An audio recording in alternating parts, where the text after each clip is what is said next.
¿Qué pensarías si te dijera que un joven de 17 años, vendido por sus propios hermanos por 20 piezas de plata, se convertiría en el segundo hombre más poderoso del mundo antiguo? Esto no es ficción. Esta es la historia de José, y lo que le ocurrió te dejará sin palabras. En lo profundo del territorio de Canaán, en un lugar donde el cielo parecía tocar el horizonte y las promesas divinas resonaban entre las colinas, existía un hogar cuyo destino cambiaría el curso de toda una nación. Esta narrativa sigue a José, un joven cuya vida fue moldeada por visiones, engaños, sufrimiento y una fe inquebrantable. Era hijo de Jacob, descendiente de Isaac, y portaba el linaje de Abraham. José pertenecía a una línea elegida por lo divino, con la esencia del pacto sagrado corriendo por sus venas.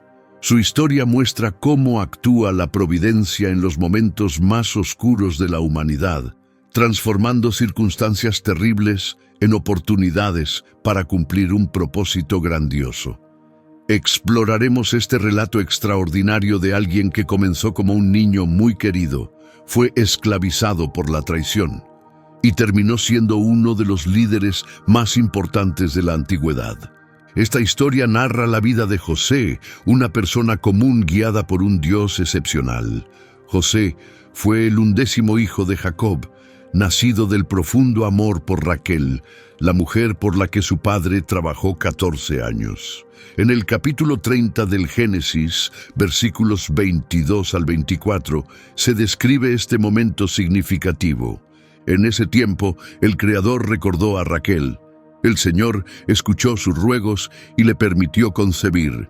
Ella quedó embarazada y dio a luz un hijo varón, declarando que el Todopoderoso había quitado su vergüenza. Lo llamó José, expresando su esperanza de que el cielo le concediera otro hijo. José representaba algo más que un miembro más de la extensa familia de Jacob. Ocupaba un lugar especial en el corazón de su padre. Génesis capítulo 37, versículo 3, afirma que Israel amaba a José más que a todos sus otros hijos, porque había nacido en su vejez y le hizo una túnica decorada. Esta prenda representaba algo extraordinario. Era una señal clara del cariño especial que Jacob sentía por José. Este poderoso vínculo entre padre e hijo tenía raíces profundas. José era el primer hijo de Raquel, la esposa a quien Jacob amaba de verdad. Durante muchos años, Raquel había permanecido sin hijos, mientras su hermana Lea daba descendencia al mismo esposo.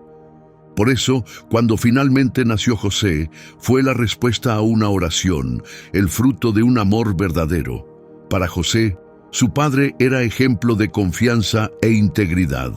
Para Jacob, José era su alegría en la vejez. La túnica que Jacob regaló a José no era como ninguna otra. Era una prenda larga y colorida, digna de la realeza, que lo distinguía como alguien especial, exento de las duras tareas del campo que hacían sus hermanos. Cada vez que José vestía esta túnica, recordaba a todos su posición privilegiada. Esa túnica pronto se convertiría en un elemento clave de su historia. Al principio, símbolo de afecto, pero más adelante, fuente de profundo sufrimiento. Lo que Jacob ofreció como muestra de cariño, sus otros hijos lo vieron como una señal de injusticia. La preferencia de Jacob generó un conflicto creciente en el hogar. Génesis capítulo 37, versículo 4, muestra cómo reaccionaron los hermanos de José. Al ver que su padre lo amaba más que a todos ellos, lo odiaron y no podían hablarle con amabilidad. La envidia comenzó a extenderse como una planta invasora, borrando cualquier afecto que alguna vez sintieron. Cada gesto de cariño que Jacob tenía hacia José solo aumentaba el resentimiento de los demás hermanos. Dejaron de verlo como parte de la familia y lo consideraron una amenaza, un joven que les había robado el amor de su padre. Esa túnica colorida era para ellos una constante muestra de la injusticia que sentían.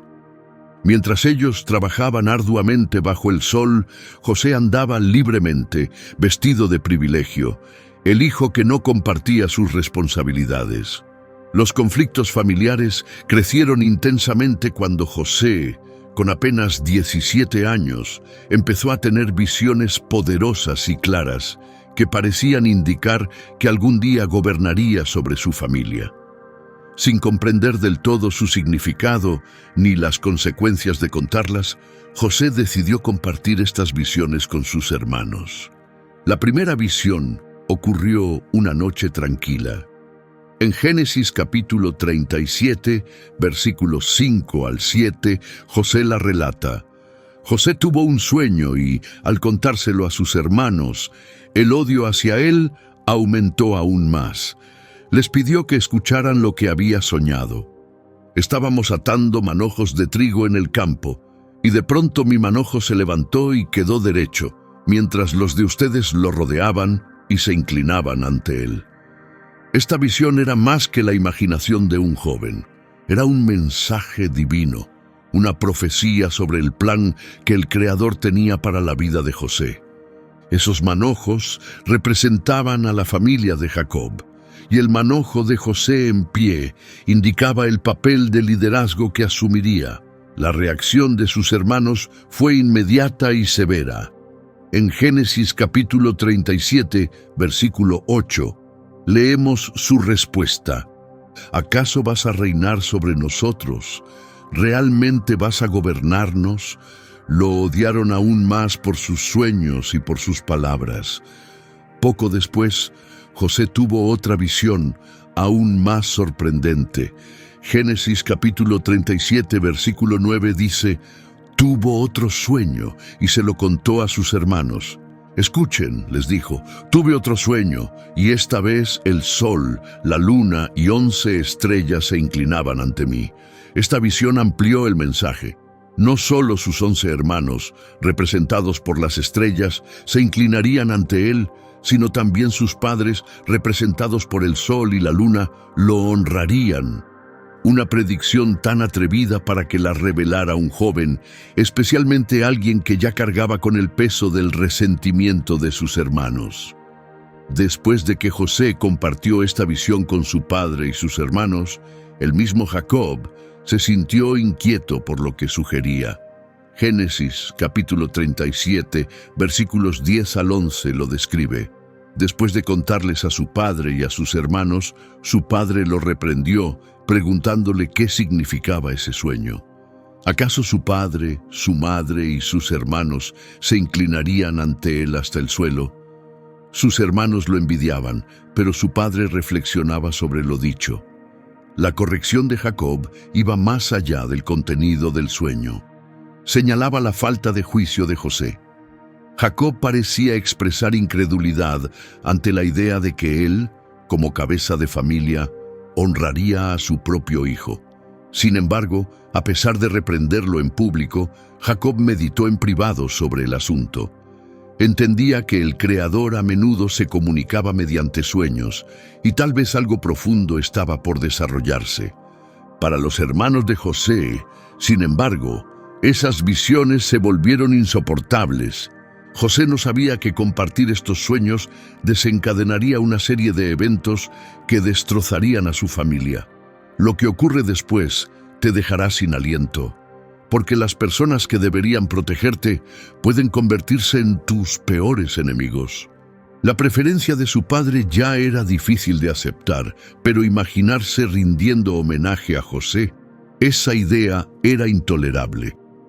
El resentimiento se convirtió en un odio feroz, solo esperando el momento adecuado para estallar. Más tarde, los hermanos de José viajaron a Siquem, a unos 80 kilómetros, unas 50 millas de Hebrón, para cuidar los rebaños de su padre. Durante su ausencia, Jacob decidió enviar a José para verificar cómo estaban. Génesis capítulo 37, versículos 13 al 14, muestra cuándo Jacob lo envió con esta tarea. Israel le dijo a José que sus hermanos estaban cuidando el rebaño cerca de Siquem. Quería mandarlo allí. José aceptó de inmediato. Jacob le pidió que comprobara si todo iba bien con sus hermanos y los animales, y que luego regresara con noticias. Lo envió desde el valle de Hebrón. José no cuestionó la orden de su padre. A pesar de saber que sus hermanos lo odiaban, obedeció sin demora. Esa obediencia fue una característica constante en la vida de José, algo que se mantendría en toda su historia. Partió de Hebrón vistiendo su túnica distintiva, sin saber que sería la última vez que vería a su padre por mucho tiempo. Al llegar a Siquem, José buscó a sus hermanos, pero no los encontró donde esperaba. Mientras recorría la zona en busca de alguna señal, un encuentro aparentemente casual cambiaría su vida por completo. Génesis capítulo 37, versículos 15 al 17, lo describe. Un hombre lo encontró vagando por el campo y le preguntó qué buscaba. José respondió que estaba buscando a sus hermanos. Le preguntó si sabía a dónde habían ido con los rebaños. El hombre respondió que ya se habían marchado, que los había escuchado decir que irían a Dotán. Este encuentro no fue casual. El Creador estaba guiando los pasos de José, incluso en ese momento aparentemente insignificante. Ese hombre no solo lo vio vagando, sino que hizo la pregunta adecuada y sabía exactamente a dónde habían ido sus hermanos.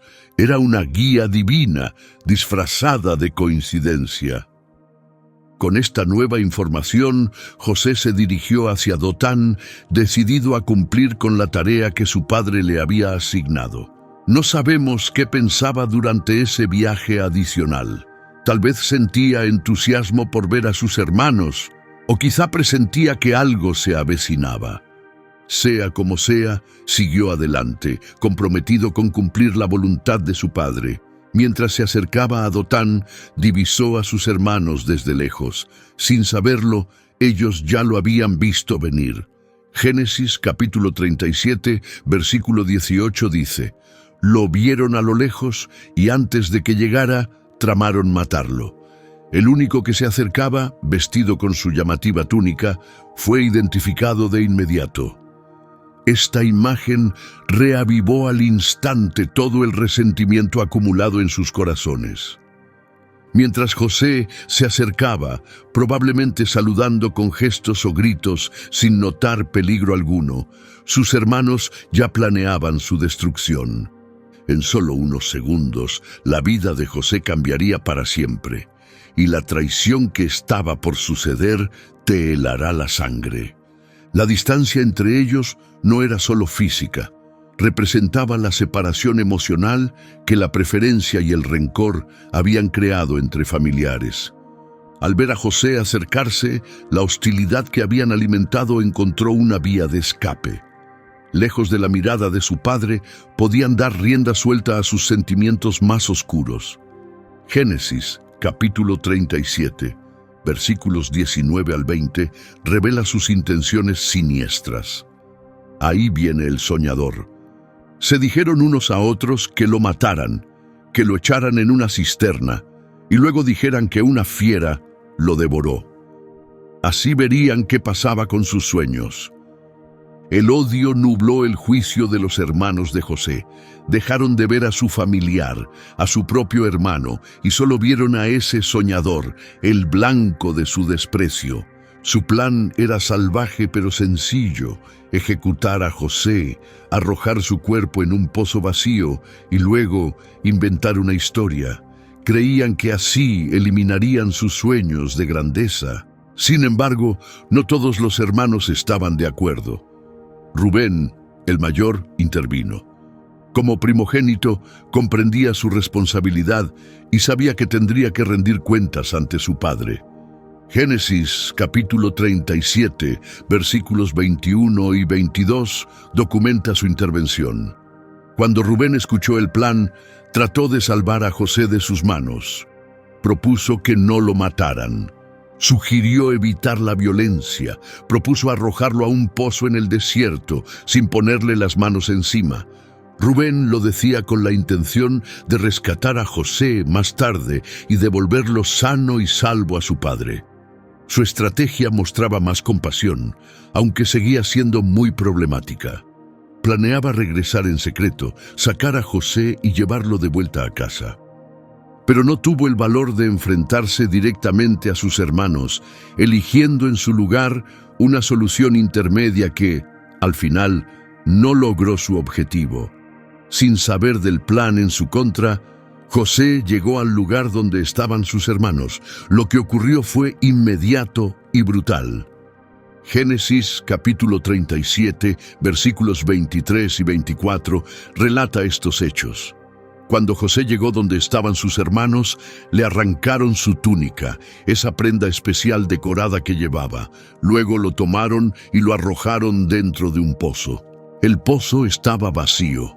No contenía agua. Es difícil imaginar el terror y la confusión que sintió José en ese momento. Momentos antes estaba cumpliendo una misión, contento con su tarea, y de repente se vio capturado, despojado de su ropa, ese símbolo del amor de su padre, y arrojado a un agujero seco. Ese pozo, una cavidad tallada en piedra para recoger agua de lluvia, estaba seco en esa temporada. Su profundidad era considerable y oscura, y José no tenía forma de salir por sí mismo. El joven que había soñado con grandeza ahora se hallaba atrapado bajo tierra, mirando hacia arriba, viendo los rostros de sus hermanos que mostraban desprecio, no cariño. Dentro de ese agujero, sin duda José gritó y suplicó compasión. Muchos años después, sus hermanos recordarían ese momento con profundo remordimiento. En Génesis capítulo 42, versículo 21, reconocerían que estaban pagando por lo que le hicieron a su hermano. Recordaron cómo lo vieron sufrir mientras les suplicaba que lo perdonaran, y aún así no lo escucharon. Las súplicas desesperadas de José encontraron oídos cerrados. Todos, excepto Rubén, habían endurecido su corazón.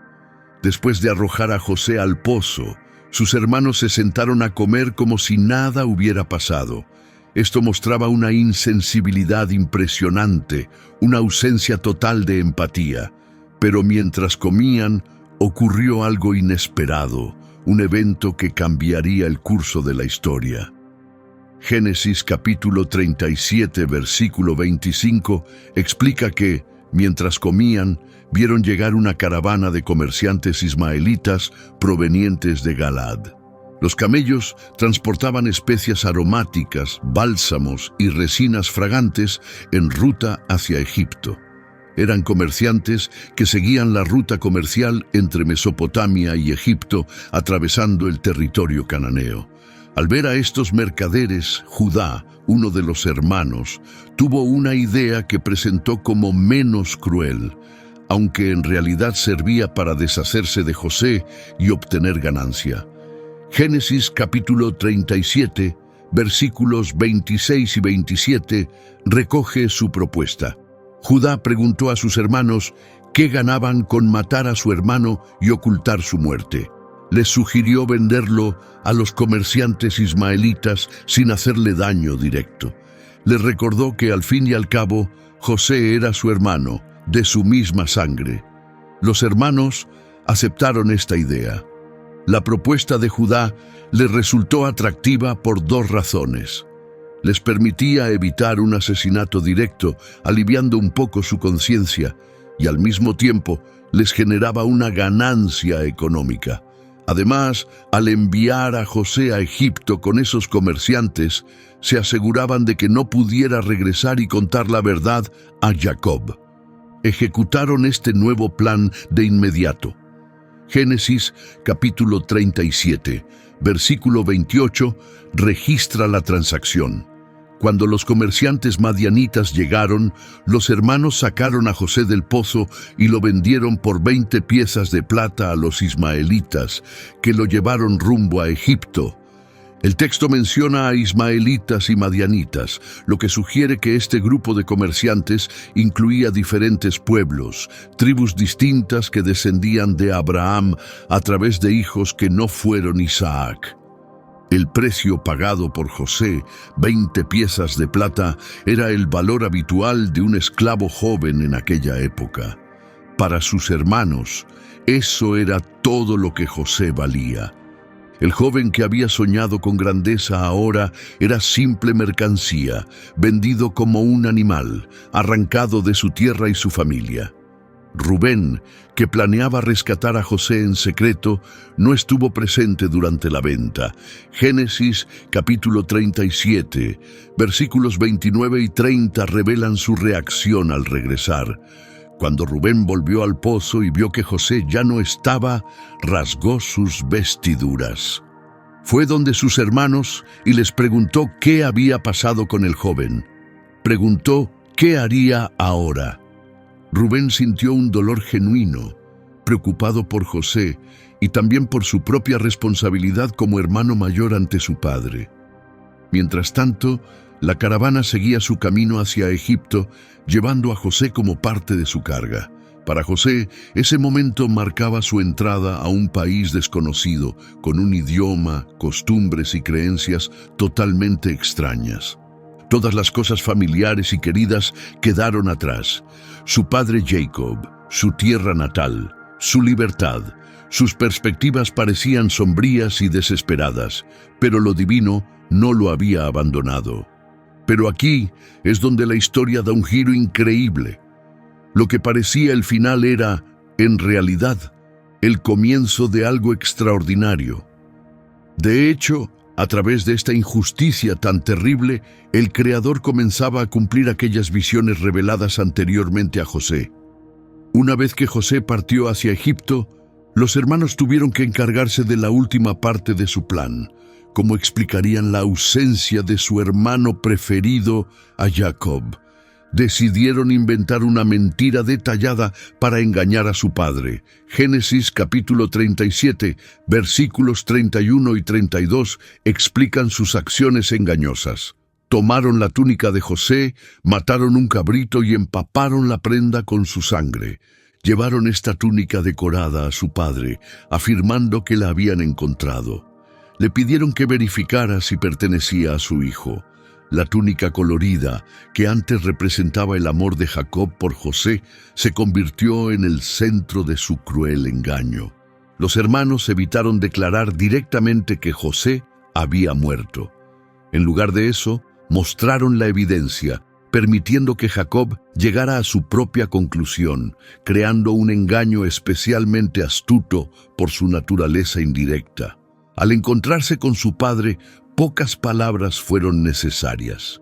Solo presentaron la túnica ensangrentada, fingiendo no estar seguros de a quién pertenecía.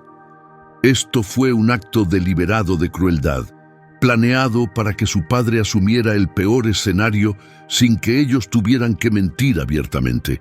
Jacob reaccionó exactamente como ellos esperaban. Génesis capítulo 37, versículo 33, muestra su reconocimiento inmediato. Identificó la túnica y afirmó que pertenecía a su hijo. Concluyó que una fiera lo había devorado. Creyó que José había sido destruido de forma violenta. Jacob llegó justo a la conclusión que ellos deseaban. Su dolor fue insoportable. Génesis capítulo 37, versículos 34 y 35 retratan su profundo lamento. Jacob rasgó sus vestiduras, se vistió con ropas de luto y lloró a su hijo durante muchos días. Todos sus hijos intentaron consolarlo, pero él no quiso ser consolado. Dijo que bajaría a la tumba llorando por su hijo. Así, su padre siguió llorándolo. La Escritura muestra a un hombre completamente abatido por el dolor. Rasgar las vestiduras y vestirse de saco eran signos visibles de luto en aquella sociedad, pero el sufrimiento de Jacob iba más allá de la tradición. Era un dolor que rechazaba el consuelo, una pena que, según él, duraría hasta la muerte. La realidad más dura es que todos sus hijos intentaron consolarlo, incluso aquellos que habían vendido a José y fabricado toda esta mentira. Actuaban como si compartieran el dolor de su padre mientras ocultaban la verdad. José seguía con vida, viajando hacia Egipto como esclavo. Jacob expresó que lloraría hasta reencontrarse con su hijo en el más allá, mostrando su intención de vivir el resto de sus días en tristeza. Perder a José, su hijo preferido, el hijo de Raquel a quien amaba, provocó una herida que creía eterna.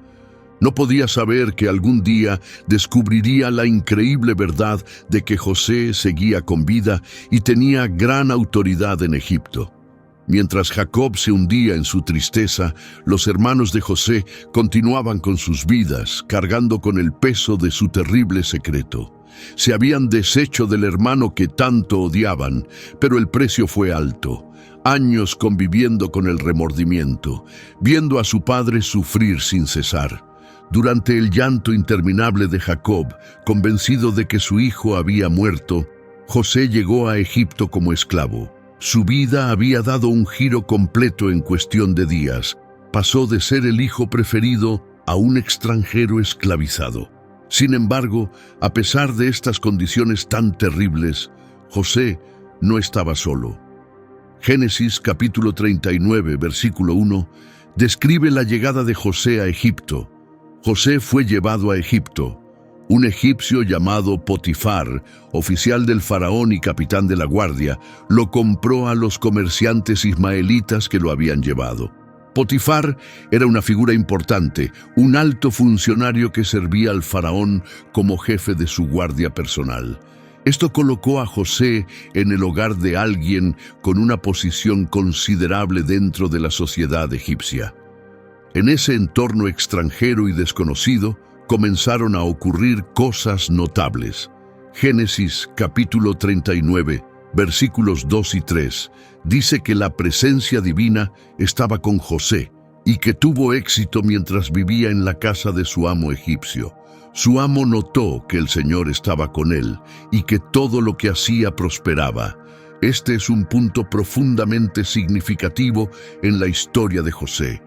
En medio de la aparente desesperanza, lejos de todo lo familiar, esclavizado, la Escritura afirma que la presencia divina seguía con él. El Creador no había abandonado a este joven. La presencia divina en la vida de José no era solo un consuelo espiritual, se manifestaba con resultados concretos. José prosperaba en todo lo que hacía, tanto que su amo egipcio, aun creyendo en otros dioses, reconoció que había algo especial en ese joven hebreo. Las habilidades de José eran tan impresionantes que rápidamente ganó la confianza de Potifar. Génesis capítulo 39, versículo 4, dice que José se ganó el favor de su amo y llegó a ser su asistente personal. Potifar lo puso al frente de su casa, confiándole la administración de todos sus bienes. Para un esclavo extranjero recién adquirido, recibir autoridad sobre toda una propiedad era absolutamente extraordinario. El ascenso de José dentro de la casa de Potifar continuó.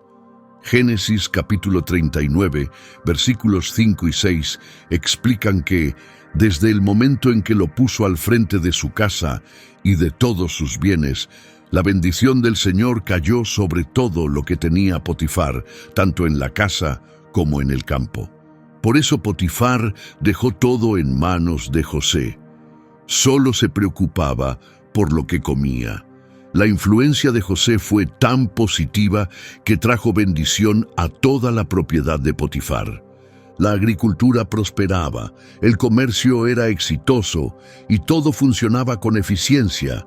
Todo gracias a la participación de José y, en consecuencia, a la intervención divina a través de él.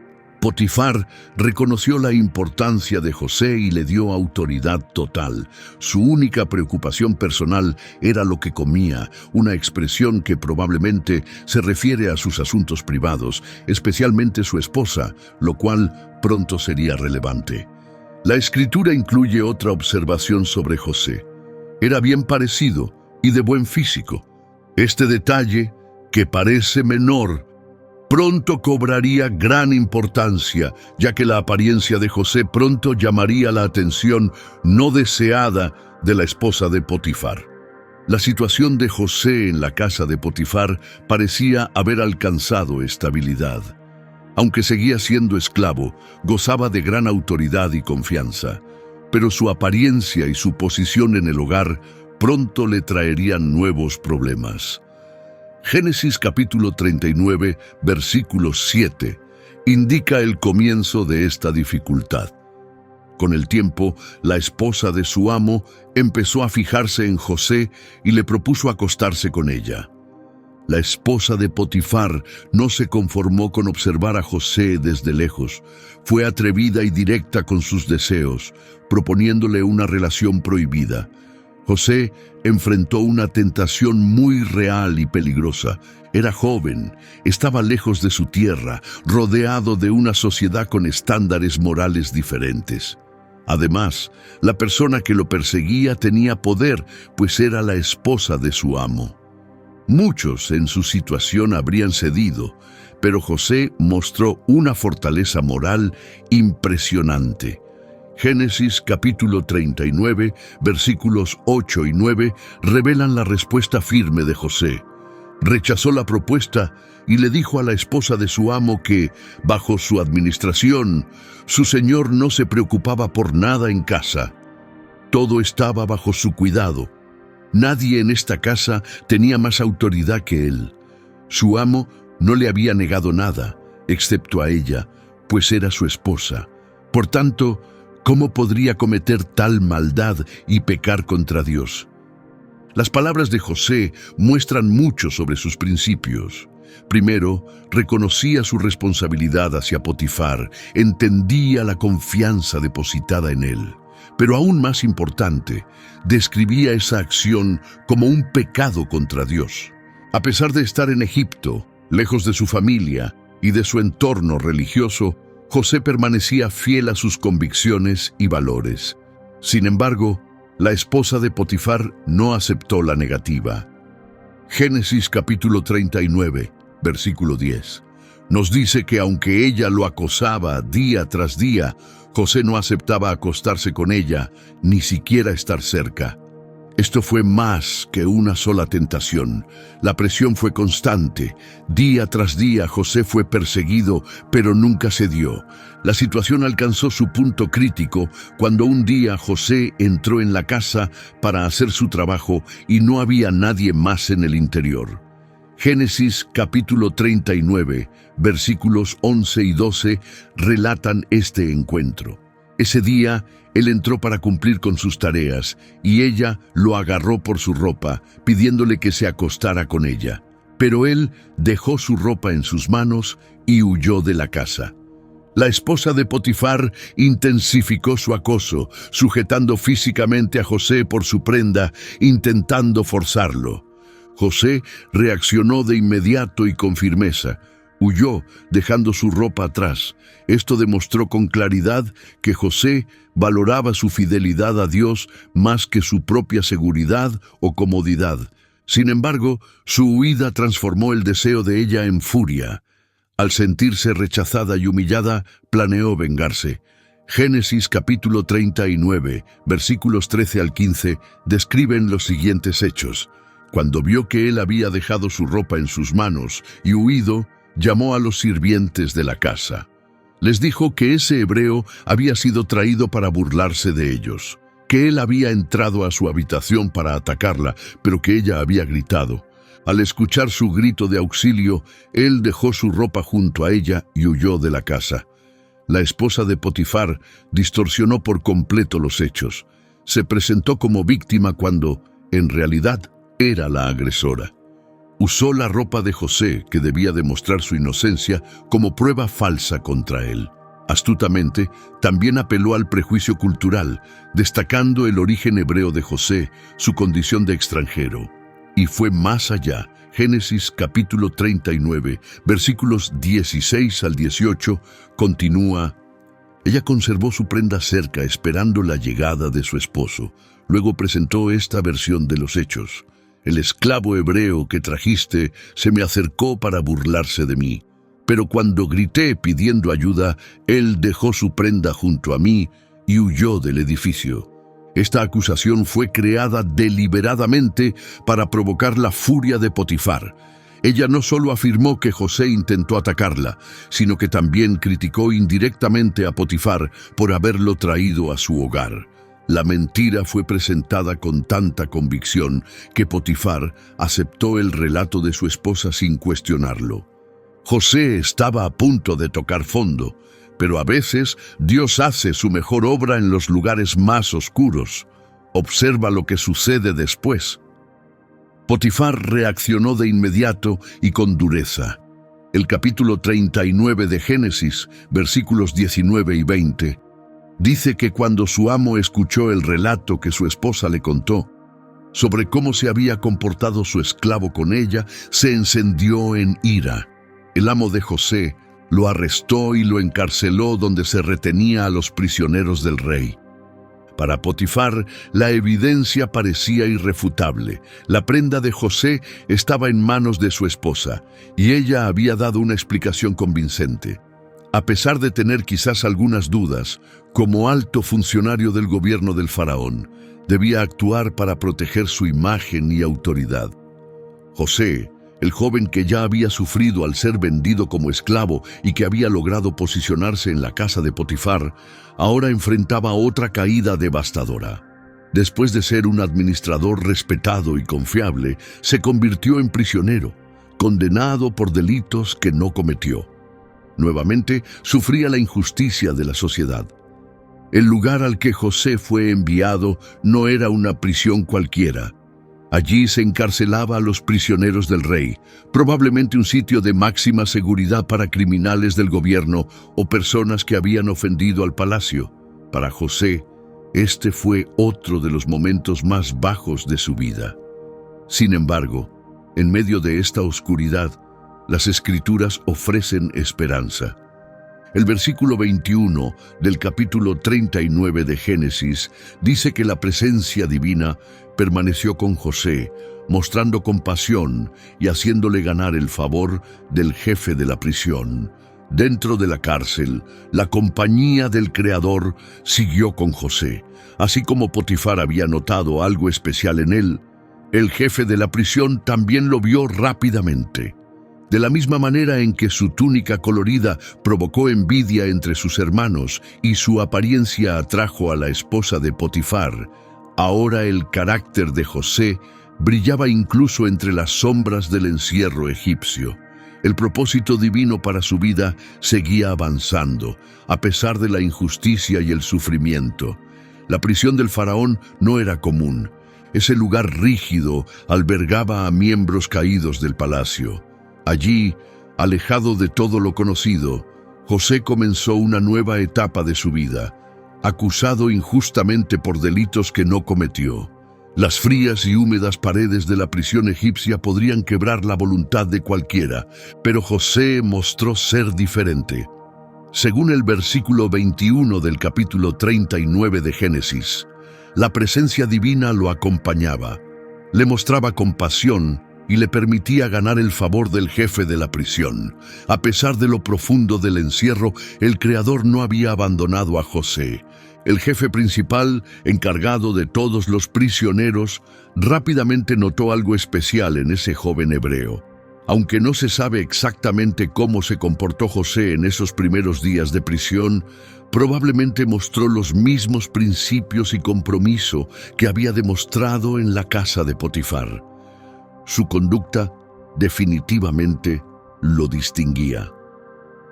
El versículo 22 del capítulo 39 de Génesis explica que el jefe le dio a José autoridad sobre todos los prisioneros, haciéndolo responsable de todo lo que sucedía allí dentro. Esto representó un avance extraordinario. De simple prisionero, José pasó a ser asistente del jefe, administrando a todos los demás. La confianza del jefe en José fue total, ya que el versículo 23 del capítulo 39 afirma que el jefe no se preocupaba por nada de lo que estaba bajo el cuidado de José. porque la presencia divina lo acompañaba y hacía prosperar todo lo que hacía. Esta situación reflejaba lo vivido antes en casa de Potifar. Nuevamente, los principios y habilidades administrativas de José lo destacaban. De manera notable, la Escritura recalca constantemente un detalle clave. La presencia divina estaba con José. El autor parece querer enfatizar que, aunque las circunstancias eran terribles, José no estaba solo. La compañía del Creador continuaba siguiéndolo y favoreciéndolo, incluso en un lugar tan inesperado como una prisión egipcia. Mientras los demás prisioneros probablemente vivían sin esperanza, José trabajaba activamente, administrando la cárcel con excelencia. Transformó la disciplina en oportunidad. En lugar de rendirse al desánimo, José mantuvo su confianza en Dios y usó plenamente sus habilidades, a pesar de las dificultades. Finalmente, después de que José asumió la administración de la cárcel, llegaron dos nuevos prisioneros importantes. No eran personas comunes, eran altos funcionarios del gobierno del faraón. El capítulo 40 de Génesis, versículos del 1 al 3, explica que, tiempo después, el copero y el panadero del rey de Egipto ofendieron a su señor, el faraón. Este se enojó con ellos, sus dos altos funcionarios, y los puso bajo la custodia del capitán de la guardia, en la misma prisión donde estaba José. La Escritura no detalla cuál fue su falta exacta, solo que ofendieron al faraón. En la antigüedad, errores mínimos al preparar bebidas o alimentos reales podían ser considerados extremadamente graves, incluso como intentos de asesinato contra el rey. Sea cual fuere su falta, fue lo suficientemente grave como para enfurecer al faraón y llevarlos a prisión. Como personas importantes, estos funcionarios quedaron bajo la supervisión de José. El capítulo 40 de Génesis, versículo 4, dice que el comandante de la guardia los puso bajo el cuidado de José, y él los atendía. José no solo administraba la prisión, atendía personalmente las necesidades de estos prisioneros distinguidos. Una noche ocurrió algo notable. Génesis capítulo 40, versículos 5 al 7, explica que ambos hombres, el copero y el panadero del rey de Egipto, que estaban presos, tuvieron sueños esa misma noche, y cada uno tuvo un sueño con un significado particular. Al día siguiente, cuando José se acercó a ellos, notó que estaban preocupados. Entonces preguntó a los funcionarios del faraón, que estaban presos con él en la casa de su amo, por qué estaban tristes ese día. José demostró una notable sensibilidad al reconocer el estado de ánimo de estos hombres. Pudo haber ignorado sus emociones y concentrarse solo en sus deberes, pero en lugar de eso, observó sus rostros preocupados y preguntó qué les pasaba. Esta pequeña acción de compasión mostró la naturaleza atenta de José. Los hombres respondieron, según el versículo 8 del capítulo 40 de Génesis, que ambos habían tenido sueños, pero no había nadie que pudiera interpretarlos. José respondió que las interpretaciones pertenecen a Dios. Les pidió que le contaran sus sueños. La respuesta de José es especialmente notable. En una nación llena de adivinos e intérpretes de sueños, José no se atribuyó esa habilidad. En cambio, la entregó a Dios, declarando que solo el Creador puede explicar verdaderamente los sueños. Esta fue una declaración valiente por parte de un prisionero hebreo en el centro de Egipto. El jefe de los coperos fue el primero. En los versículos 9 al 11 del capítulo 40, describió haber visto una vid frente a él con 3 ramas. Mientras brotaba, florecía y sus racimos maduraban en uvas. La copa del faraón estaba en su mano, así que tomó las uvas, las exprimió en la copa del faraón y luego la puso en sus manos. El sueño contenía elementos significativos como la vid, sus 3 ramas y el jugo de las uvas, servido al faraón. El copero quizá temía recibir malas noticias, pero José ofreció una interpretación alentadora. En los versículos 12 y 13 del capítulo 40 de Génesis, José explicó que las 3 ramas representaban 3 días. Después de 3 días, el faraón lo restituiría a su cargo y volvería a servir la copa como lo hacía antes. La explicación de José fue clara y directa. En solo 3 días, el copero recuperaría su puesto en la corte del faraón, una noticia maravillosa, sin duda. Pero José continuó hablando. Aprovechó esta oportunidad para hacer una petición personal. En los versículos 14 y 15 del capítulo 40 de Génesis, vemos que José le pidió que cuando todo mejorara para él, se acordara de José y le mostrara compasión.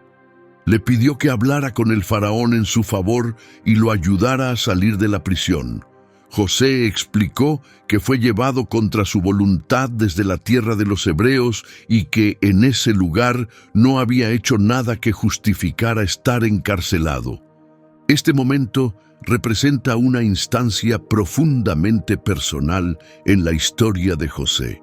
Aunque mantenía su fe y confianza en Dios, seguía siendo un hombre enfrentando la injusticia.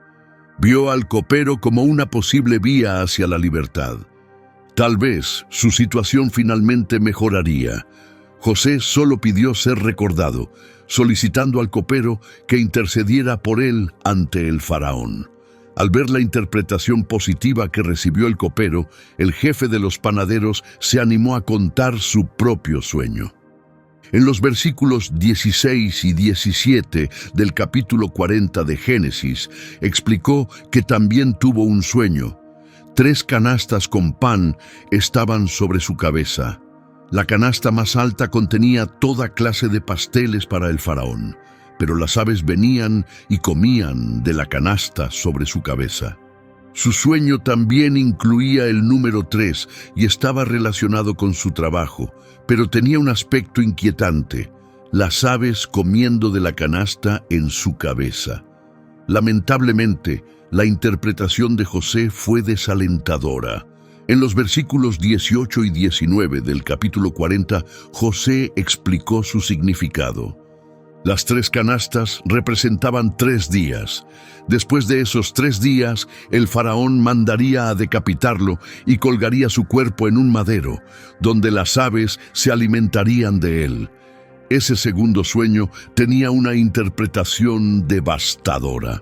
Tras 3 días, el faraón ordenaría la ejecución del panadero. Las aves que comían de su canasta representaban pájaros reales que consumirían su cadáver después de su muerte. A diferencia del copero, él no sería restaurado, sino que enfrentaría un destino terrible. La valentía de José al comunicar esta dura revelación merece reconocimiento. Pudo haber suavizado la verdad o inventado algo más agradable, pero eligió decir la verdad, por difícil que fuera. Tal como José lo había dicho, ocurrió un evento importante en la corte del faraón 3 días después. Ese día fue una celebración, una ocasión significativa en todo el reino. El versículo 20 del capítulo 40 de Génesis explica que al tercer día, el faraón celebró su cumpleaños e hizo un banquete para todos sus funcionarios, y trató los casos del jefe de los coperos y del jefe de los panaderos.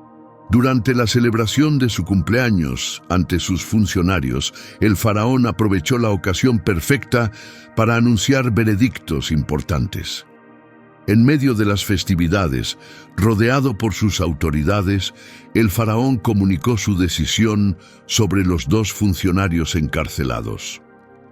Los monarcas solían otorgar perdones o dictar sentencias durante estas fechas alegres, y este caso no fue la excepción. El relato continúa en el capítulo 40 de Génesis, versículos 21 y 22.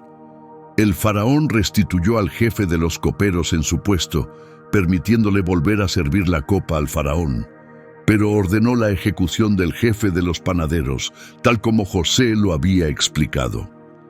Las interpretaciones de José se cumplieron exactamente como él las había revelado. El copero retomó su antiguo cargo, sirviendo nuevamente al faraón. Mientras tanto, el panadero fue ejecutado y colgado en una estaca, cumpliéndose la predicción de José.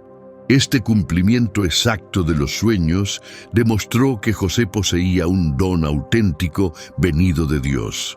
No estaba simplemente formulando suposiciones lógicas ni interpretando emociones.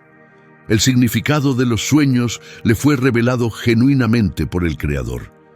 Para el copero, este momento trajo alegría y renovación. Regresó al palacio, retomó sus responsabilidades y probablemente agradeció a los dioses egipcios por su buena fortuna. Para el panadero, en cambio, ese día trajo la tragedia que José ya había anunciado. Pero en cuanto a José, el copero, una vez restituido, mencionó al joven hebreo ante el faraón. Se abriría por fin la puerta de la celda de José. Lamentablemente, los acontecimientos tomaron otro rumbo. El versículo 23 del capítulo 40 de Génesis dice que el jefe de los coperos no se acordó de José, lo olvidó por completo. 2 años. José esperaría 2 años más, llenos de angustia, en aquella prisión. Pero Dios estaba preparando algo enorme. El próximo sueño que necesitaba interpretación cambiaría el destino de naciones. Leer este pasaje resulta casi desgarrador. Después de que José ayudó al copero, interpretando su sueño y dándole esperanza en medio de un tiempo difícil en prisión, este hombre simplemente lo olvidó tras volver a la vida del palacio. Tal vez, en medio de la alegría por su restauración, el copero se dejó absorber por las festividades y las comodidades del palacio. Quizá evitó mencionar la ayuda recibida de un prisionero hebreo. Las Escrituras no detallan las razones, pero el capítulo 41, versículo 1 de Génesis, revela que pasaron 2 años completos antes de que el faraón tuviera un sueño. Esto indica que José permaneció olvidado en prisión durante 2 años enteros después del episodio con el copero y el panadero. 2 años esperando, 2 años sintiéndose abandonado. Durante ese tiempo José tendría cerca de 30 años. Toda su juventud transcurrió lejos de su tierra, primero como esclavo. Para la mayoría, ese período de espera y sufrimiento acabaría con cualquier esperanza, pero Dios aún no había terminado la historia de José. De hecho, los momentos más asombrosos estaban por venir. Pasaron 2 años completos con José aún en prisión antes de que ocurriera algo extraordinario en el palacio. El propio faraón, el máximo líder de Egipto, considerado por muchos como un dios viviente, tuvo sueños inquietantes que nadie pudo interpretar. El capítulo 41 de Génesis, versículos del 1 al 4, narra el primer sueño. Después de 2 años, el faraón soñó que estaba junto al río Nilo. De repente, 7 vacas gordas y hermosas salieron del río y comenzaron a pastar entre los juncos. Después de ellas salieron otras 7 vacas, feas y flacas, y se colocaron junto a las primeras a la orilla del río. Entonces, las vacas feas y flacas devoraron a las 7 vacas gordas y hermosas. Luego, el faraón despertó. Fue un sueño muy particular. El Nilo era la fuente de vida para Egipto y las vacas simbolizaban abundancia y fertilidad. Pero en este sueño ocurrió algo anormal. Las vacas débiles y enfermas se comieron a las fuertes y saludables. Esta escena inquietante reflejaba un desorden en el equilibrio natural. El faraón volvió a dormirse, pero su descanso fue nuevamente interrumpido por otro sueño extraño. Génesis, capítulo 41, versículos 5 al 7, cuenta que volvió a soñar. 7 espigas de trigo gruesas y buenas crecían en un mismo tallo. Después, brotaron otras 7 espigas delgadas y quemadas por el viento del oriente. Las espigas secas devoraron a las espigas llenas y buenas. Entonces el faraón despertó. Había tenido otro sueño. Nuevamente, el sueño incluía elementos vitales para Egipto, esta vez representados por el trigo, base de su alimentación. Y otra vez surgía un mensaje perturbador. Lo débil y sin valor vencía a lo abundante y valioso. Estos sueños perturbaron profundamente al faraón. El versículo 8 del capítulo 41 de Génesis dice que por la mañana su espíritu se turbó y mandó llamar a todos los hechiceros y sabios de Egipto. Les contó sus sueños, pero ninguno pudo interpretarlos. Egipto era famoso por sus hechiceros, sacerdotes y expertos en sueños. El faraón tenía acceso a los hombres más sabios y capacitados del reino.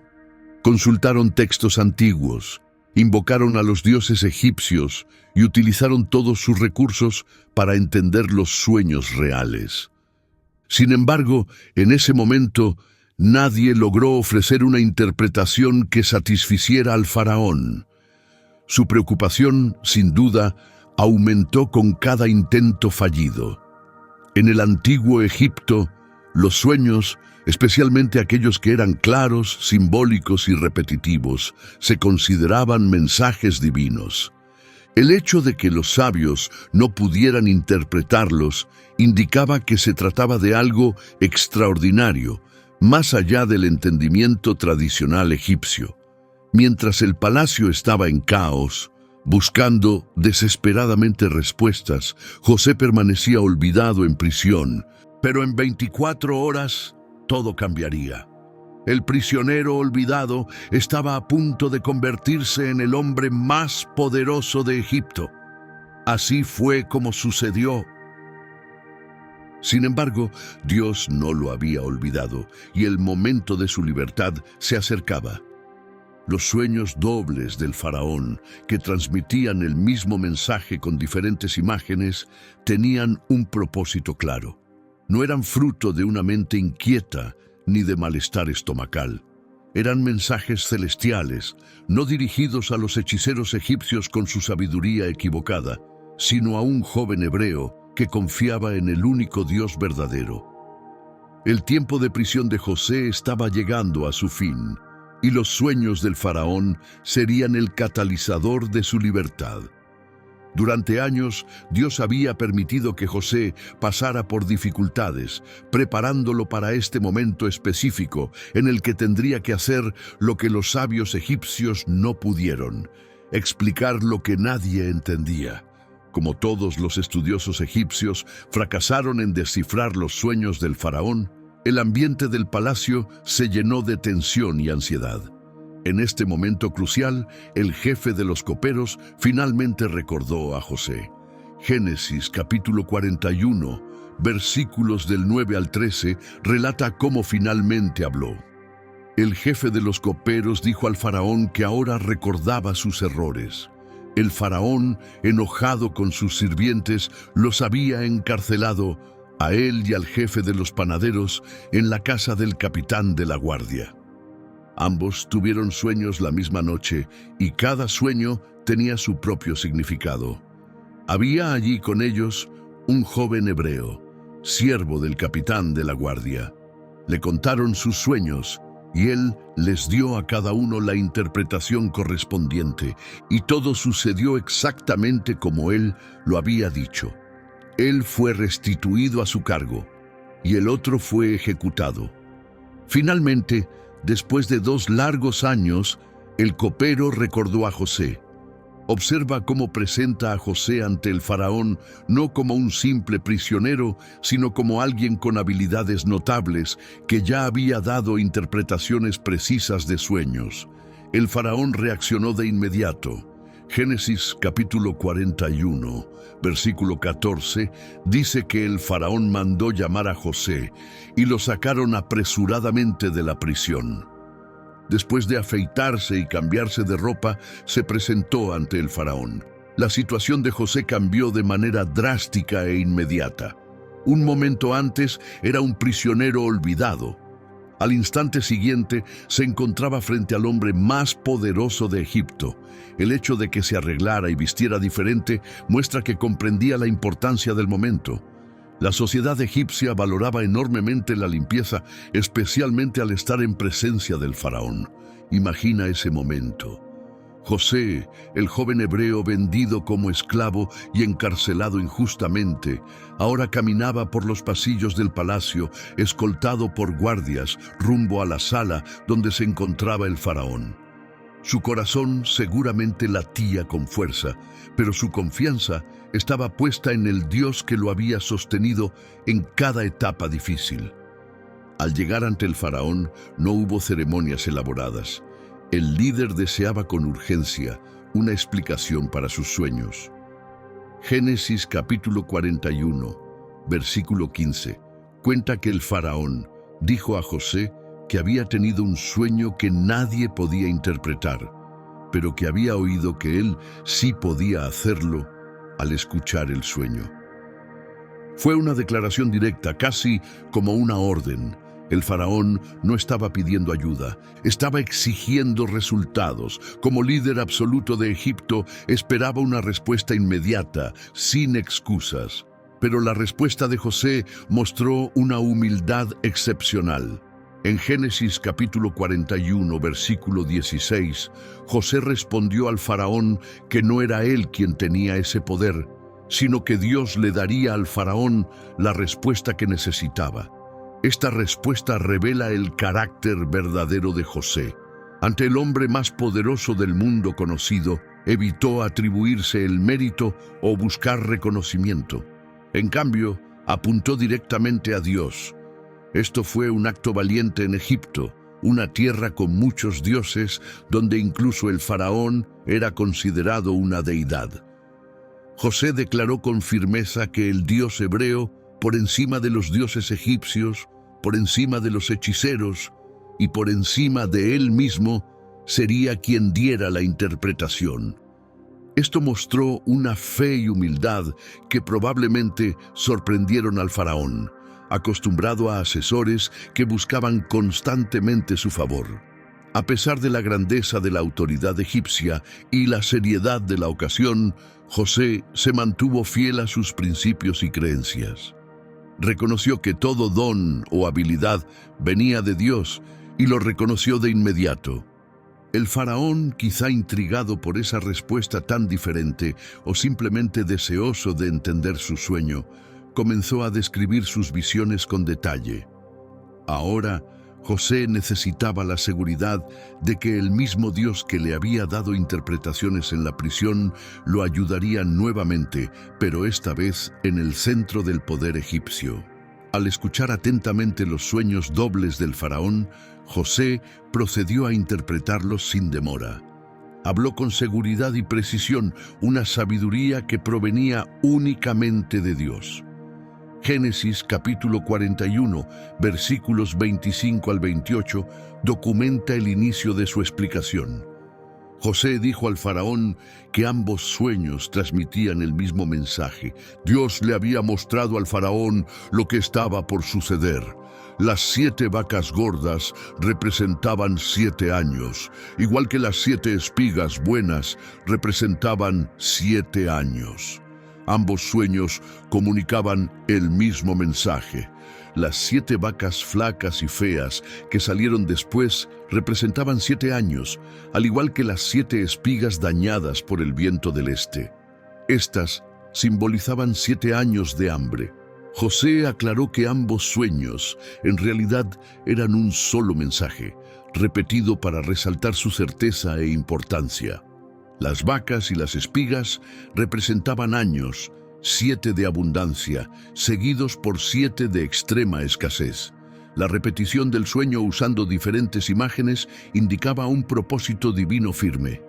Avanzando en Génesis capítulo 41, versículos 29 al 31, José explicó que se aproximaban 7 años de gran abundancia en todo Egipto, seguidos por 7 años de hambre. Después, toda la abundancia en Egipto desaparecería y el hambre devastaría la tierra. La prosperidad sería tan olvidada que ni se recordaría debido a la intensidad del hambre.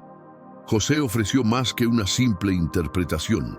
Dejó claro lo grave de la situación. El hambre que venía sería tan severa que borraría todo recuerdo de los años buenos. Sería una crisis sin precedentes, capaz de destruir la nación. En el versículo 32 del mismo capítulo, José concluyó diciendo que el hecho de que el sueño se hubiera repetido significaba que Dios había decidido firmemente ejecutar este plan y que lo haría pronto. Esta última parte de su explicación fue una advertencia evidente. No era una posibilidad lejana, sino una decisión divina ya en marcha. La repetición del sueño indicaba urgencia y certeza. Muchos intérpretes se habrían detenido ahí, conformes con haber resuelto el misterio. Pero José fue más allá. Propuso recomendaciones prácticas. En los versículos 33 al 36 del capítulo 41, José aconsejó al faraón que eligiera a un hombre sabio y entendido y que lo pusiera al frente del país. El faraón debía designar funcionarios por todo Egipto para que recogieran el 20% de la producción durante los 7 años de abundancia. Debían almacenar estos recursos con permiso del faraón, guardándolos en ciudades para el consumo futuro. Estos alimentos debían conservarse para ser utilizados durante los 7 años de hambre que vendrían sobre Egipto, para evitar la destrucción del país por el hambre. José no solo predijo el problema, ofreció una solución completa. Su estrategia fue clara y detallada: nombrar a un administrador sabio con autoridad nacional, establecer un sistema de recolección del 20% de la producción durante los años buenos, construir centros de almacenamiento en las ciudades para conservar el grano, y utilizar estas reservas durante los años de hambre para evitar una catástrofe. Fue una planificación administrativa excepcional que reflejaba tanto la comprensión espiritual de José como su capacidad de liderazgo y organización. Su experiencia administrando la casa de Potifar y la prisión real lo había preparado para gobernar toda una nación. La reacción del faraón y sus funcionarios fue de inmediato respeto. Génesis, capítulo 41, versículos 37 y 38, explica que el plan pareció excelente a todos. Entonces, el faraón preguntó si existía alguien como José, en quien habitara el Espíritu de Dios. Notablemente, el faraón reconoció personalmente la presencia divina en José. Para un líder egipcio, seguidor de muchos dioses y considerado él mismo una deidad, reconocer a José como portador del Espíritu Divino fue algo extraordinario. El conocimiento y el carácter de José impactaron profundamente la mente del faraón. Sus recomendaciones prácticas, junto con la exactitud de su interpretación, dejaron una impresión duradera. En una sola audiencia, José pasó de ser un prisionero olvidado a un consejero honrado dentro del gobierno más poderoso de la antigüedad. Todo esto ocurrió porque reconoció a Dios como la fuente de sus habilidades. Impactado por la sabiduría de José, el faraón tomó una decisión inesperada. En lugar de simplemente agradecerle y despedirlo, lo consideró la persona ideal para ejecutar el plan que él mismo había propuesto. Génesis capítulo 41, versículos 39 y 40, registra la declaración del faraón. El faraón le dijo a José que, ya que Dios le había revelado todo esto, no había nadie tan sabio e inteligente como él. Lo pondría a cargo de su casa, y todo el pueblo obedecería sus órdenes. Solo el trono lo haría superior a él. Fue un ascenso sin precedentes. En cuestión de minutos, José pasó de prisionero a convertirse en el segundo hombre más poderoso de Egipto. Solo el faraón tenía mayor rango. Esta decisión reflejó tanto la profunda impresión que José dejó como la gravedad de la crisis que se aproximaba. Para formalizar este nombramiento tan extraordinario, el faraón llevó a cabo actos simbólicos. Génesis capítulo 41, versículos 41 al 43, relata estos eventos. El faraón declaró a José su asignación para controlar completamente el territorio egipcio. El faraón retiró su sello oficial de su mano y lo colocó en la mano de José. Le entregó vestiduras de tela elegante y un collar de oro. Organizó su transporte con un vehículo digno de su posición de segundo al mando, con personas que anunciaban su llegada. Así, le otorgó el control total del territorio egipcio. Cada elemento de este ritual tenía un profundo significado histórico en la cultura egipcia. El sello oficial representaba el poder imperial. Quien lo llevaba podía aprobar documentos en nombre del faraón. Era como obtener el instrumento que autorizaba las leyes territoriales. Las vestiduras elegantes eran exclusivas de la aristocracia y los líderes religiosos. Indicaban pureza y alto estatus. José, que antes vestía ropa de esclavo y prisionero, ahora llevaba los mejores tejidos de Egipto. El collar de oro simbolizaba distinción y reconocimiento público. Era una señal clara para todos de que José contaba con el favor del faraón. El vehículo imperial indicaba autoridad y visibilidad. José tenía permiso para viajar por todo Egipto representando al faraón. Los anunciadores que pedían paso informaban al pueblo que José había pasado de ser un extranjero despreciado a alguien que merecía honor universal. El faraón continuó estableciendo el nuevo rol de José. En el capítulo 41 de Génesis, verso 44, declaró que él era el faraón, pero que sin el permiso de José nadie podía hacer nada en todo Egipto. Esa declaración estableció un control total. Todo en Egipto requería la aprobación de José. A alguien que había sido esclavo y prisionero se le otorgó una autoridad casi ilimitada. La vida de José no podría haber cambiado de forma más radical. Para integrarlo completamente a la cultura egipcia, el faraón realizó dos acciones adicionales importantes. Primero, le dio a José un nombre egipcio. Génesis capítulo 41, verso 45, explica que el faraón llamó a José Safnat Panea y arregló su matrimonio con Asenat, hija de Potifera, sacerdote de On. El nombre Safnat Panea probablemente significaba comunicación divina y vida o revelación de secretos. Reconocía el talento especial de José para interpretar visiones. Este nombre diferente facilitó que los egipcios aceptaran el alto cargo de José, ya que un nombre extranjero podía causar rechazo. Además, el faraón organizó la unión de José con Asenat, hija de un importante líder religioso de On, también conocida como Heliópolis, uno de los centros espirituales más importantes de Egipto. Esta unión conectó a José con la élite espiritual de Egipto, aumentando su posición social. José había llegado a Egipto como un esclavo pobre, vendido por sus hermanos. Ahora, gracias a hechos extraordinarios guiados divinamente, estaba prácticamente al nivel de un gobernante, con un nuevo nombre, una esposa de linaje distinguido y el control de todo el territorio. La historia de José demuestra claramente cómo lo divino puede transformar circunstancias terribles en oportunidades para lograr propósitos mayores. José comenzó de inmediato a ejecutar su estrategia. 7 años de abundancia estaban por venir, pero el hambre llegaría, haciendo que cada momento de preparación fuera valioso. Génesis capítulo 41, versos del 46 al 49, describe las acciones iniciales de José. José tenía 30 años cuando empezó a trabajar para el faraón en Egipto. Luego salió de su presencia y recorrió todo el país. Durante esos 7 años de abundancia, la tierra produjo en gran cantidad.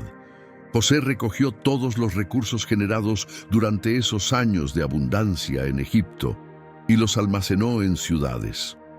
En cada ciudad guardó los productos cosechados de las tierras cercanas. José acumuló una cantidad inmensa de grano, parecida a la arena del mar. Era tanto que dejaron de registrarlo porque resultaba imposible medirlo. A los 30 años, José finalmente vio cumplirse sus visiones de juventud. Había pasado del encierro a la realeza y ahora recorría Egipto estableciendo el programa de conservación más grande de la historia. Esta historia demuestra que José no solo ocupaba un cargo para dar órdenes. Viajó personalmente por todo Egipto supervisando la ejecución de su estrategia. En cada ciudad creó centros de almacenamiento para guardar las cosechas locales. Era un plan de distribución inteligente. El grano estaba cerca, asegurando que todas las regiones tuvieran sus propias reservas cuando llegara la escasez. Esos 7 años trajeron tanta abundancia que José dejó de contar lo que almacenaba. La cantidad se parecía a la arena del mar, una expresión bíblica para algo incontable. La estrategia superó las expectativas. Durante este periodo exitoso, la vida personal de José también prosperó.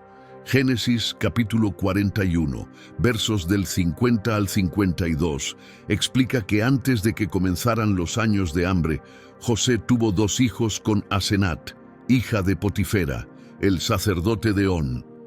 José llamó a su primer hijo Manasés, explicando que Dios le permitió olvidar todas sus dificultades y la casa de su padre. Llamó a su segundo hijo Efraín, explicando que Dios lo hizo prosperar en la tierra de su sufrimiento. Los nombres de los hijos de José revelan detalles importantes sobre su estado emocional y espiritual en esa época. Manasés significa hacer olvidar. José reconoció que Dios lo ayudó a sanar de la traición de sus hermanos y la separación de su familia. José no había borrado los recuerdos de su familia, como se verá más adelante, pero el dolor de esos recuerdos se había reducido gracias al propósito divino. Efraín significa doblemente productivo. Este nombre reconocía la transformación divina del sufrimiento de José en éxito. Después de años de esclavitud y encarcelamiento, José ahora tenía distinción, una familia y una vida con propósito. Las intenciones dañinas de sus hermanos se convirtieron en bendición divina. Finalmente, los 7 años de abundancia terminaron, tal como José había predicho, y comenzó el período de hambruna que se extendió por todo el territorio.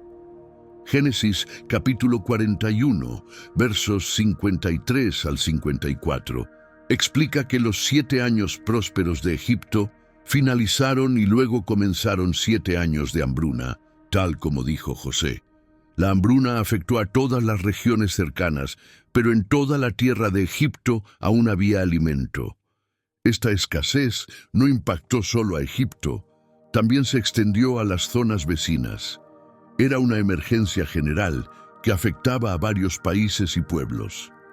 Sin embargo, gracias a la estrategia de José, Egipto estaba mejor preparado que otros lugares. Los ciudadanos reaccionaron rápidamente.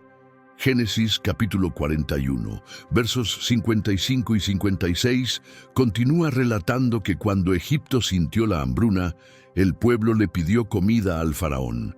El faraón instruyó a todos los egipcios que fueran a José y siguieran sus órdenes. Cuando la escasez se extendió por todo el país, José abrió los almacenes y vendió grano a los egipcios, ya que la hambruna era severa en Egipto. El programa funcionó exactamente como fue diseñado. Cuando el pueblo sintió hambre, el faraón no se preocupó. Solo los dirigió a José, quien controlaba todo. José accedió a los depósitos de alimento guardado durante los años de abundancia y comenzó una distribución organizada de grano. Es importante notar que las escrituras indican que José vendía el grano a los egipcios. Era un comercio controlado, no una distribución gratuita. Esto probablemente evitó el caos, la acumulación o el desperdicio. Además, garantizaba que el programa se sostuviera durante los 7 largos años de escasez. La crisis fue tan grave que sobrepasó los límites de Egipto. Génesis capítulo 41, verso 57, dice que todos los países iban a Egipto para comprar grano a José, ya que la hambruna era intensa en todo el mundo. Este pasaje final establece las condiciones para el próximo acontecimiento importante en la historia de José: la reconciliación con sus hermanos. La hambruna que se extendía por el mundo finalmente alcanzó Canaán, donde vivían Jacob y los demás familiares de José. La emergencia que podría haber destruido Egipto terminó preservando al país y ofreciendo una oportunidad para proteger y reunir a la familia de José. La estrategia inspirada por Dios funcionó perfectamente. Después de ser un prisionero olvidado, José se convirtió en el protector de toda una nación, sin saber que también protegía a sus propios hermanos. Su camino desde el pozo hasta la realeza estaba por completarse, pero lo divino aún tenía más planes para este hombre fiel. La hambruna que José predijo se extendió más allá de Egipto. Alcanzó las tierras vecinas, incluyendo Canaán, donde vivían Jacob y los demás hijos de Jacob. A medida que el alimento escaseaba, Jacob se enteró de que en Egipto había grano disponible. En Génesis capítulo 42, versos 1 y 2, vemos que esta información les llegó. Cuando Jacob supo que en Egipto había grano, preguntó a sus hijos por qué no hacían nada. Les dijo que había oído que en Egipto había grano. Les ordenó que fueran allá para comprar alimento y así evitar morir de hambre. Jacob envió a 10 de sus hijos a Egipto a comprar provisiones, pero retuvo a Benjamín, el más joven, en casa. Génesis capítulo 42, verso 4, explica que Jacob no quiso enviar a Benjamín, hermano de José, con los demás, por temor a que le ocurriera algo. Benjamín era el único hijo que quedaba de Raquel, aparte de José, por lo que Jacob era muy protector con él tras la pérdida de José. Cuando los hermanos llegaron a Egipto, se encontraron con José, igual que todos los compradores de grano. Génesis capítulo 42, versos 6 y 7, relata este encuentro. José era el administrador del territorio, el encargado de vender grano a todos. Así que cuando los hermanos de José llegaron, se inclinaron ante él. Al verlos, José los reconoció, pero actuó como si no los conociera y les habló con dureza. 20 años después de haber sido vendido por ellos, todo había cambiado por completo. Lo que José hizo después dejaría a cualquiera sin palabras. Este es un momento impactante en la historia. Las visiones que José tuvo en su juventud, que provocaron la ira de sus hermanos, ahora se hacían realidad. Se inclinaban ante él como en la visión de los manojos, pero José no reveló su identidad de inmediato. En cambio, los acusó de ser espías. Génesis capítulo 42, verso 9, dice que recordó sus sueños sobre ellos y los llamó espías. Afirmó que habían venido a observar los puntos débiles del país. Los hermanos protestaron con fuerza, diciendo que eran hijos de un solo padre y venían de Canaán. Pero José mantuvo la acusación y los encarceló durante 3 días. Luego propuso una prueba. Uno de ellos quedaría preso como garantía, mientras los demás regresaban a Canaán para traer a Benjamín, el hermano más joven del que hablaron. Esa prueba, según José, demostraría su honestidad y probaría que no eran espías. Los hermanos hablaron entre ellos sobre la difícil situación, sin saber que José entendía lo que decían. Ellos se comunicaban en hebreo, esperando que él necesitara traducción. Génesis capítulo 42, versos 21 y 22, documenta su conversación. Reconocieron estar sufriendo las consecuencias por cómo trataron a su hermano. Recordaron haberlo visto sufrir mientras les pedía compasión, pero no lo escucharon.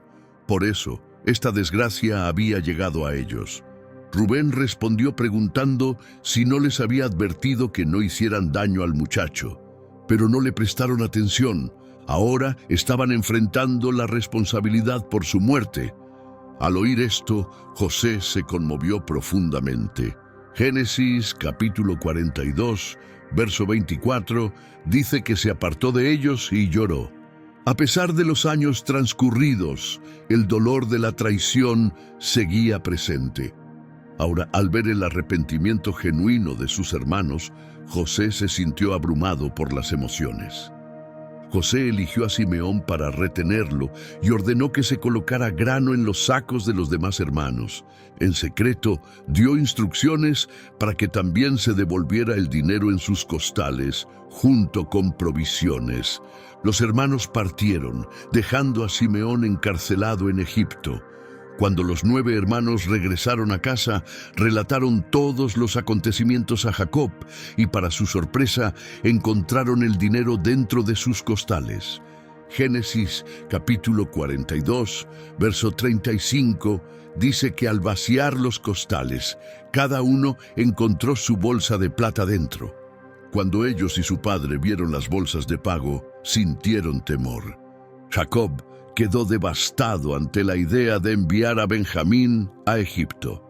En Génesis capítulo 42, verso 36, expresó su dolor diciendo que le habían quitado a sus hijos. José ya no estaba, Simeón tampoco, y ahora querían llevarse a Benjamín.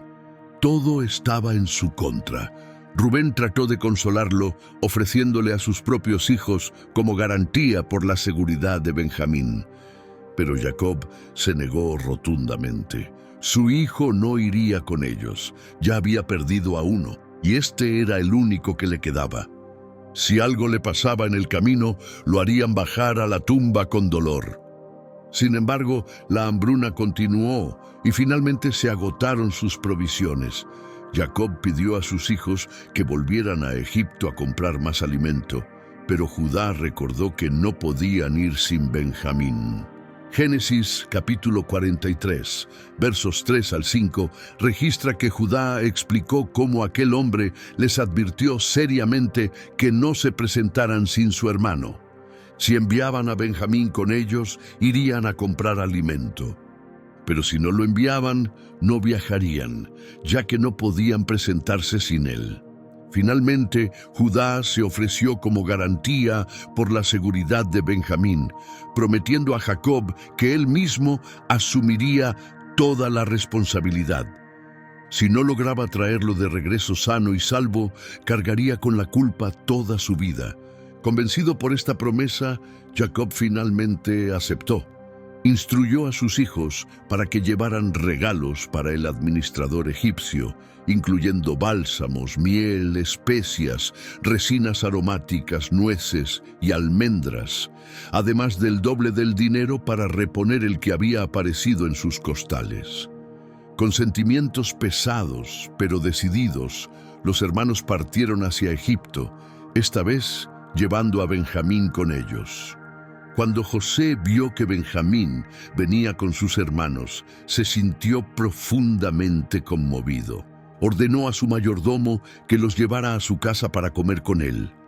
Los hermanos se preocuparon, creyendo que serían castigados por el dinero hallado anteriormente. En la casa de José explicaron todo al mayordomo, quien los tranquilizó diciendo que no se preocuparan. La paz era para ellos. Su Dios, el Dios de su padre, había puesto ese tesoro en sus costales. Él ya había recibido el pago. Entonces les devolvió a Simeón. Cuando José entró para la comida, ellos le ofrecieron los regalos y se inclinaron ante él. Preguntó por la salud de su padre y luego vio a Benjamín. Génesis capítulo 43, versos 29 y 30, describe este momento conmovedor. Al ver y reconocer a su hermano Benjamín, hijo de la misma madre, preguntó si ese era el hermano menor del que le habían hablado. Le deseó bendición divina. Profundamente emocionado al ver a su hermano, José salió apresuradamente a un lugar privado para llorar. Entró en su habitación y lloró allí. Durante la comida, José colocó a sus hermanos según su edad, del mayor al menor, lo cual los dejó asombrados. ¿Cómo podía ese gobernante egipcio conocer sus edades exactas? Luego sirvió a Benjamín 5 veces más porciones que a los demás, observando si aún quedaba envidia entre ellos. Al día siguiente, José ordenó que se volviera a llenar sus costales de grano y que se devolviera nuevamente su dinero. Pero esta vez añadió algo más. Colocó su copa de plata en el costal de Benjamín. Poco después de que salieron, José envió a su mayordomo tras ellos con la acusación de robo. Seguros de su inocencia, los hermanos dijeron que si alguno tenía la copa, debía morir, y los demás serían esclavos. Cuando encontraron la copa en el costal de Benjamín, rasgaron sus ropas en señal de angustia. Al regresar a la casa de José, Judá dio un discurso conmovedor, ofreciéndose él mismo como esclavo en lugar de Benjamín. En Génesis capítulo 44, versos 18 al 34, Judá relata toda la situación, hablando del profundo afecto de Jacob por Benjamín y explicando que la ausencia de este hijo causaría la muerte del anciano padre. La declaración final de Judá muestra una transformación notable en su carácter. Pidió permiso para quedarse como esclavo en lugar del joven, permitiendo que Benjamín regresara con sus hermanos. ¿Cómo podría presentarse ante su padre sin el joven? No soportaría ver el sufrimiento de su padre. Esto representaba una diferencia asombrosa con respecto al Judá, que anteriormente había sugerido vender a José como esclavo. Ahora se ofrecía a él mismo como esclavo para proteger a Benjamín. Ese gesto sacrificado y el amor fraternal conmovieron profundamente a José. José no pudo contenerse emocionalmente. Prepárate para uno de los momentos más poderosos de perdón jamás registrados. Si esto no te conmueve, nada lo hará. Génesis capítulo 45, versos 1 y 2. Explica que José no pudo contenerse ante todos sus asistentes y gritó que todos salieran de allí. Así, nadie permaneció presente cuando José se dio a conocer a sus hermanos. Lloró tan fuerte que lo escucharon los egipcios y la noticia llegó hasta la casa del faraón. Conmovido por la emoción, José finalmente reveló su identidad. Les dijo que él era José. ¿Aún vivía su padre? Sus hermanos quedaron tan impactados que no pudieron responder. Luego José les pidió que se acercaran. Cuando lo hicieron, se identificó como su hermano José, a quien habían vendido en Egipto. Pero les dijo que no se entristecieran ni se enojaran consigo mismos por haberlo vendido, porque Dios lo había enviado por delante para preservar la vida. Escucha lo que dice José a continuación. Estas palabras han ayudado a millones a perdonar lo imperdonable. Este es uno de los pasajes más poderosos de toda la Escritura. José no guardaba rencor por sus años de esclavitud ni por la prisión injusta. Al contrario, reconocía la mano de Dios en cada suceso. Génesis capítulo 45, versos 7 y 8. Relata que José explicó cómo Dios lo había enviado por delante para preservar la vida en la tierra mediante una gran liberación. Por eso, no fueron ellos quienes lo enviaron, sino Dios. José les dijo que aún quedaban 5 años de hambre y les pidió que trajeran a su padre y a toda su familia a Egipto, donde él les proveería lo necesario. Abrazó a Benjamín llorando, luego abrazó a cada uno de sus hermanos y finalmente conversaron juntos. La noticia llegó al faraón, quien se alegró al saber que los hermanos de José habían venido. El faraón ofreció lo mejor del territorio egipcio y envió carros para ayudar a trasladar a la familia y sus pertenencias. Cuando los hermanos regresaron a Canaán y contaron que José aún vivía y que gobernaba todo Egipto, Jacob no les creyó. Génesis capítulo 45, versos 26 y 27, explica que Jacob quedó perplejo. Pero al escuchar todo lo que José había dicho y ver los carros enviados, su espíritu se reanimó. Jacob, también llamado Israel, decidió entonces ir a Egipto para ver a su hijo amado antes de morir. Al pasar por Berseba, Dios se le apareció en una visión nocturna y le dijo que era el Dios de su padre, que no temiera bajar a Egipto, pues allí lo convertiría en una gran nación. Dios prometió acompañarlo y asegurar su regreso, y dijo que la mano de José cerraría sus ojos. Así, con 130 años, Jacob viajó a Egipto con toda su familia, un total de 70 personas.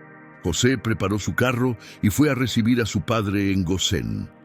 Génesis capítulo 46, versos 29 y 30, describe su emotivo reencuentro. José se presentó ante su padre, lo abrazó y lloró largamente en su cuello. Entonces Israel dijo a José que ahora podía morir tranquilo, pues había visto que su hijo aún vivía. José presentó a 5 de sus hermanos ante el faraón, quien confirmó que podían establecerse en Gosén, la mejor parte de Egipto, y también les ofreció empleo como encargados del ganado. Luego presentó a su padre ante el faraón, y Jacob bendijo al rey egipcio. Mientras continuaba la hambruna, José administró sabiamente los recursos de Egipto. Primero la gente usó su dinero para comprar alimento. Cuando se acabó el dinero, ofrecieron su ganado a cambio. Finalmente, sin más posesiones, entregaron sus tierras y se ofrecieron a sí mismos como siervos del faraón. De esta manera, José adquirió casi todas las tierras de Egipto para el faraón, excepto las de los sacerdotes. Luego estableció una norma: la gente cultivaría las tierras del faraón y daría un 20% de la cosecha como impuesto, quedándose con el 80% restante. Este acuerdo se mantuvo por generaciones.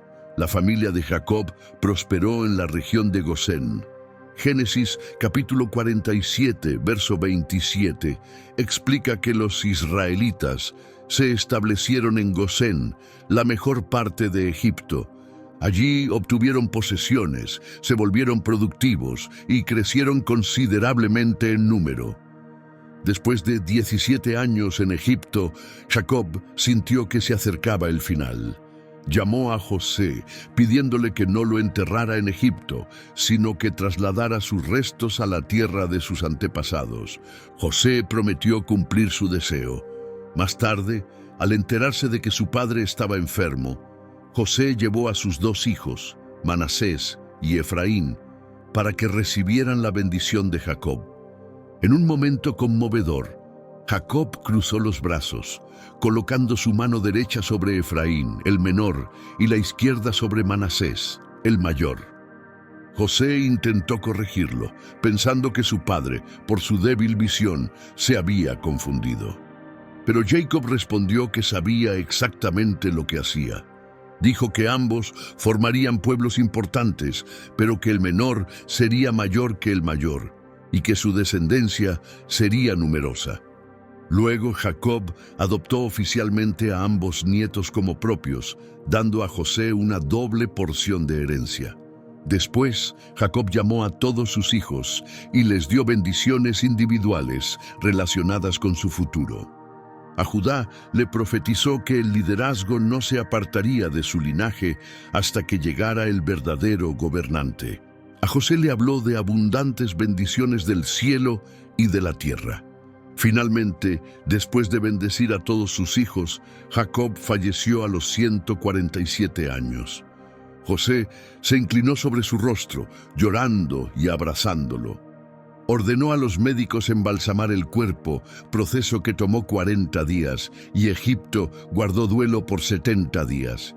Con el permiso del faraón, José llevó el cuerpo de su padre para ser enterrado en la cueva de Macpela, en Canaán, junto a Abraham, Sara, Isaac, Rebeca y Lea. Una gran comitiva egipcia acompañó a la familia. demostrando el respeto que José había ganado. Después del funeral, los hermanos de José temieron que, sin su padre, él buscara venganza por el pasado. Le enviaron un mensaje diciendo que Jacob, antes de morir, les pidió que José perdonara sus faltas. Génesis capítulo 50, verso 17, explica que al recibir ese mensaje, José lloró. Luego, sus hermanos fueron personalmente, se inclinaron ante él y se ofrecieron como sus siervos. La respuesta de José, en los versos 19 al 21 del mismo capítulo, muestra la profundidad de su carácter y su fe. Les dijo que no tuvieran miedo. ¿Acaso estaba en el lugar de Dios? Ellos pensaron hacerle daño, pero Dios lo transformó en bien para lograr lo que hoy veían, salvar muchas vidas. Así que no tuvieran miedo. Él proveería para ellos y sus hijos. Los consoló y les habló con amabilidad. José vivió 110 años y vio hasta la tercera generación de los hijos de Efraín. Antes de morir, les dijo a sus hermanos que él moriría, pero que Dios vendría en su ayuda y los sacaría de Egipto para llevarlos a la tierra prometida a Abraham, Isaac y Jacob. José hizo prometer a los israelitas que, cuando Dios los rescatara, llevarían sus restos con ellos. Después de su muerte, fue embalsamado y colocado en un ataúd en Egipto. Pasarían más de 400 años hasta que Moisés, durante el Éxodo, cumpliera ese último deseo de José. En Josué, capítulo 24, verso 32, se menciona que los huesos de José, llevados desde Egipto, fueron enterrados en Siquem, en el terreno que Jacob había comprado por 100 monedas de plata a los hijos de Hamor, padre de Siquem. Esa tierra se convirtió en la herencia de los descendientes de José. La vida de José fue un viaje extraordinario, lleno de cumbres y valles. Pasó de ser el hijo favorito a ser vendido como esclavo por sus propios hermanos, de prisionero a gobernador. Su historia demuestra poderosamente la mano de Dios, incluso en las situaciones más oscuras. En cada desafío, José se mantuvo firme en sus principios y en su fe. Aquel joven que tuvo grandes sueños, vio cómo se cumplían de manera inesperada. El joven que vestía túnicas de colores brillantes terminó usando los mejores ropajes del administrador egipcio. Aún más admirable fue su capacidad de perdonar a quienes lo lastimaron, reconociendo la intervención divina incluso en los momentos más dolorosos de su vida.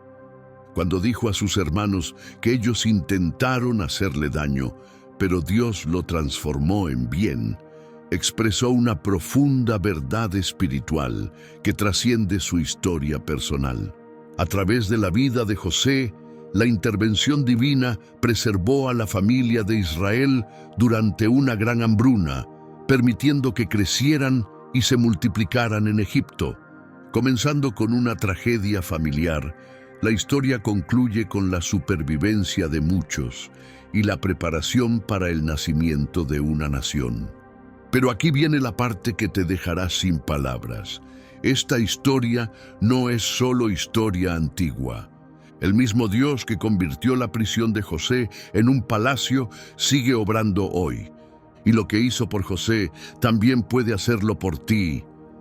Querido amigo, si has llegado hasta aquí, la historia de José enseña que incluso en los momentos más difíciles de la vida, Dios tiene propósitos más grandes.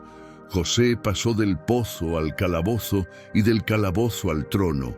Sufrió traición, fue vendido, acusado injustamente, abandonado, pero mantuvo su fe y sus principios. Y cuando finalmente reveló su identidad a sus hermanos, pronunció palabras que merecen reflexión profunda. Ellos intentaron hacerle daño, pero Dios lo convirtió en bien. Espera, antes de irte necesito preguntarte algo importante. José esperó 13 años desde el pozo hasta el palacio. 13 años de traición, falsas acusaciones y promesas olvidadas. pero nunca se rindió. Así que aquí va mi pregunta. ¿En qué pozo estás tú ahora mismo? ¿Qué traición estás cargando? ¿Qué sueño parece muerto? Porque si Dios pudo convertir a un esclavo en primer ministro, ¿qué podría hacer con tu situación? Si esta historia te golpeó fuerte, esto es lo que quiero que hagas. 1. Comparte esto con esa persona que está pasando por el infierno ahora mismo. Tú sabes quién es. Necesita escuchar que su pozo tiene un propósito. 2. Comenta abajo. ¿Qué parte te rompió por dentro? Cuando sus hermanos lo vendieron, cuando su padre lloró durante años, o cuando José dijo, ustedes pensaron hacerme mal, pero Dios lo transformó en bien. Leo cada comentario y respondo personalmente. 3. Suscríbete y activa la campana, no por mí sino por ti, porque la próxima semana compartiré otra historia que cambiará por completo tu forma de ver el dolor y el propósito. Recuerda esto, los hermanos de José intentaron destruirlo, pero en realidad lo posicionaron para salvar naciones. Tus enemigos podrían estar preparándote para tu mayor victoria, sin saberlo. El mismo Dios que estuvo con José en ese pozo está contigo en el tuyo. Nos vemos en el próximo video y recuerda, tu milagro podría llegar mañana. Y una cosa más. Si tú eres esa persona que nunca comenta, pero esta historia te tocó, rompe el silencio hoy. Escribe en los comentarios del pozo al palacio. Si estás creyendo por tu propia transformación, vamos a creer juntos.